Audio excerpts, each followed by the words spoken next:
Good morning, everyone. Hope all are doing fine. Welcome to your English 2 class. Today we will begin our class with Act 2, Scene 7 of The Merchant of Venice. So let us know about the scene a bit.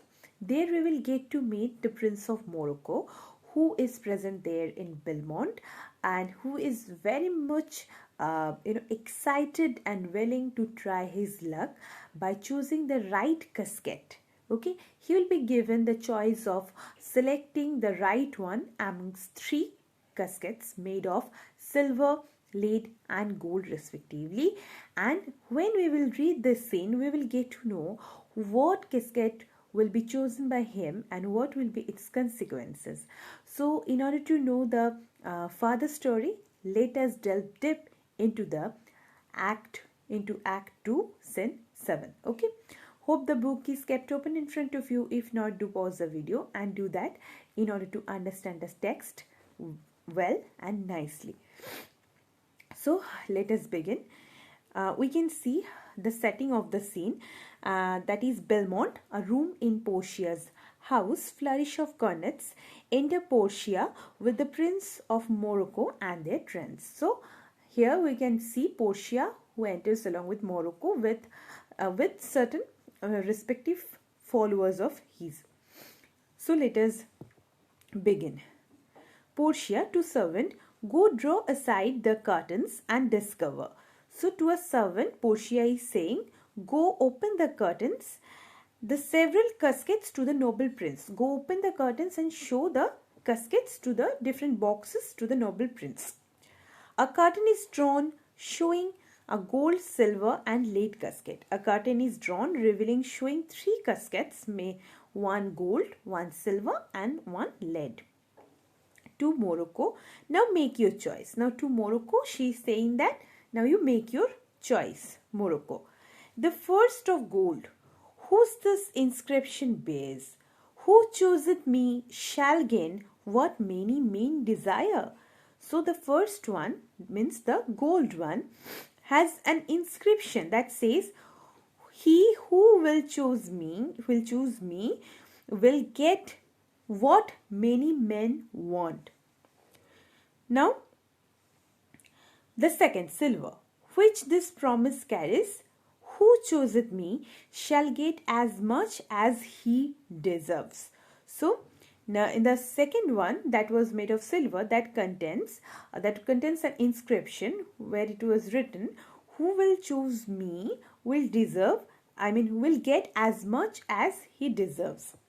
The third, dull lead with warning all as blunt. So the third one, that was made of lead. Okay, it has a blunt warning. So what was there?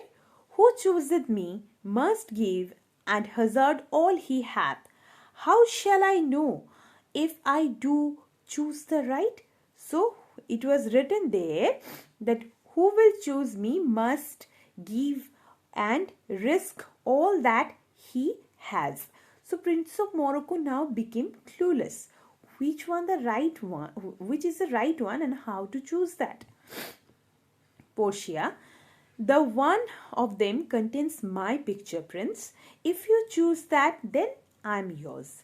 So Portia is saying one of them contains my picture. If you choose that, then I'll be yours. Morocco, some God direct my judgment. Let me see. I'll survey the inscriptions back again. So he said, I wish some God should help me in judging the right one. Okay, he decides to read the inscriptions once again. What said this leaden casket? Who chooseth me must give and hazard all he hath. So what does it lead box say? He who chooses me must give and risk all that he has. Must give for what? For lead. Hazard for lead. So he is confused. Really, he is asking me, the box is asking me to risk everything for this lead, for this worthless lead only. This casket threatens men that hazard all. do in it hope of fair advantages. So he is saying that like this box is quite threatening. Men who risk everything hope to make profits, right?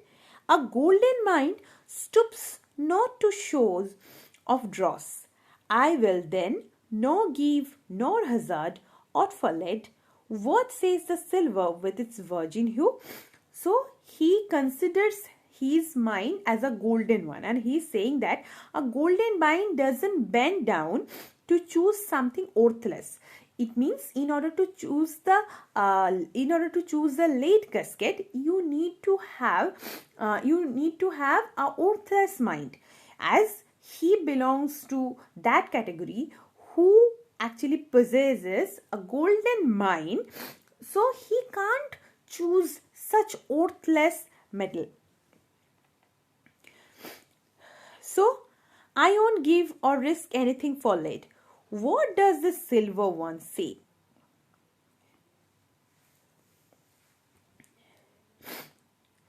Who chooseth me shall get as much as he deserves. As much as he deserves? Pause there, Morocco. So he decides to stop there and weigh my value with an even hand. If thou beest rated by thy estimation, thou dost deserve enough, and yet enough may not extend so far as to the lady. So he said, stop there. Let me think once again. It promises whatever I deserve, it will give me that. I may get enough, but it doesn't mean the lady will also be included in that enough genre, right? And yet to be afeard of my deserving were but a weak disabling of myself. So now he is saying that as much as I deserve whom? I deserve Portia. So as much as I deserve, why, that's the lady. I too in birth deserve her, and in fortunes, in graces, and in qualities of breeding, but more than this, in love I do deserve. So what is he saying here? He is saying that definitely I deserve Portia. I deserve Portia by birth. I deserve Portia in terms of my wealth, talents and upbringing, and especially love. When it comes to love, I definitely deserve her. Why? That's the lady, right? Let's see once more this saying graved in gold. Who chooseth me shall gain what many men desire. Why? That's the lady. All the world desires her. So he again decided to think over the gold one.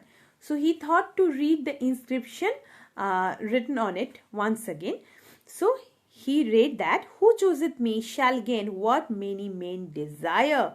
Okay. So as he knows, this whole world wants whom? Portia, right? So why? That's the lady. All ones desire her. From the four corners of the earth they come to kiss this shrine. This mortal breathing scent, the Hycernian desert and vasty winds, and wide Arabia as are thoroughfares now for princes to come view fair Portia. The watery kingdom, whose ambitious head spits in the face of heaven, is no bar to stop the foreign spirits, but they come as over brook to see fair Portia. One of these three contents her heavenly picture. So what he is thinking, Prince of Monaco is thinking, undoubtedly the whole world wants no one but Portia, right? So they come from the four corners of the earth to kiss this shrine and see this living, breathing scent. Princes travel across desert and vast wilderness of Arabia to come to see beautiful Portia. The wide ocean does not prevent them from coming to see her. They travel across as if it is just a little stream to them. One of these three boxes contains a lovely picture. There. Isn't it like the late condenser? Their damnation. To think so base a thought. It were too gross to read her sackcloth in the obscure grave. Or shall I think in silver she's immured? So now what he is saying that? He is saying that no, it would be a sin to think something which contains my low thought. Legs too crass to hold her. Is she enclosed in the silver? Now he is confused. I mean, late is what to say. It's too crash to hold Portia's portrait inside its box, right? So it's not possible. Is it the silver one which contains Portia's picture being 10 times undervalued to tried gold? So which is 10 times undervalued to gold? No, it's not possible. Oh, sinful thought! Never so rich a gem was set in ores than gold. They have in England a coin that bears the figure of an angel stamped in gold, but that's inscribed upon, but here an angel in a golden bed. So he's saying that I am so fool that thinking who is thinking about such worthless and low level of thinking. I mean, it's not possible because in England there was a coin where the picture of the angel is inscribed on the gold coin, and here if Portia's picture is inside any of the caskets, it has to be none other than the gold one.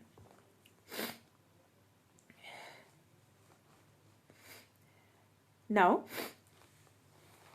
lies all within. Deliver me the key. Here do I choose and thrive, I as I may. So, here an angel's lying in the golden bed.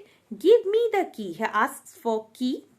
I will choose this one and try my chances. Portia giving Morocco a key. There, take it, prince, and if my form lie there, then I'm yours. So here is the key. You do check. If my picture is there, I am yours. Morocco, open the golden casket. Morocco. Oh hell, what have we here? Damn, what is this? A carrion death, within whose empty eye there is a written scroll? I will read the reading. So there was a skull and a scroll was there in the empty socket of the skull. Okay, so he decides to read that aloud. He reads, it's very important. All that glitters is not gold. Often have you heard that told. So all that glitters is not gold. You have often heard that said. Many a man his life hath sold, but my outside to behold. Many men have sold their souls just to view my shiny surface. Gilded tombs do worms enfold. Had you been as wise as bold, but gilded tombs also contains worms. If you would been as wise as you are bold, young in limbs, in young judgment ought, your answer had not been inscrolled. Fare you well, your suit is cold, cold indeed, and labor lost. Then farewell heat and welcome frost. So here it is told that you wouldn't have had to read the scroll. So goodbye. You lost your golden chance. Then Portia, adieu. I have too grieved a heart to take a tedious leave. Thou losest part. So here I have said goodbye it is written there that he has said goodbye to hope and welcome despair. Portia, goodbye to you. My heart's too sad for long goodbyes. Losers always take their leave so quickly. Exit Morocco with his followers. Portia, a gentle riddance. Draw the curtains, go. Let all of his complexion choose me so. Good riddance. Close the curtains, leave. I hope everyone who looks like him will make such a mistake or will make the same choice. They exit. Here we can also see how biased was Portia towards such complexion possessed by the Prince of Morocco. So here, after reading that, when Morocco decides to choose the gold one, as he was buoyed by the outward glitters of its, whatever he found there, he found a skull in whose hollow of the eye there was a scroll kept, and it was written there that he was so immature to make a good choice, and he was not at all bold as his appearances were before. So he took the wrong decision, and he did not deserve to be there anymore. He should leave at that moment, and he did the same, because losers don't just waste their time, and they just took leave very quickly. So he did the same, and Portia was very much sure that others who had the same complexion like the Prince of Morocco will make the same mistake or will make the same choice. Okay, so here ends it. It's very interesting. You will be just marking this Prince of Morocco's speeches. These are very important. You have to remember the inscriptions that were written on this 3 caskets available there.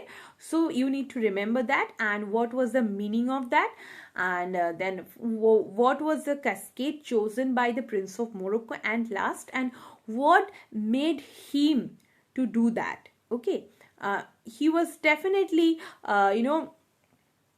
what to say, he was very excited to choose the right one, but he was directed by something in choosing the gold one. What was that? All these questions are very important. While reading this, you try to recapitulate all this, and if you feel any problem is there, please don't feel shy to mention. So I'm always there to solve all of your queries, and we'll meet in the next class. Till then, do attend all the classes, take care of yourself, and have a great day ahead. Thank you.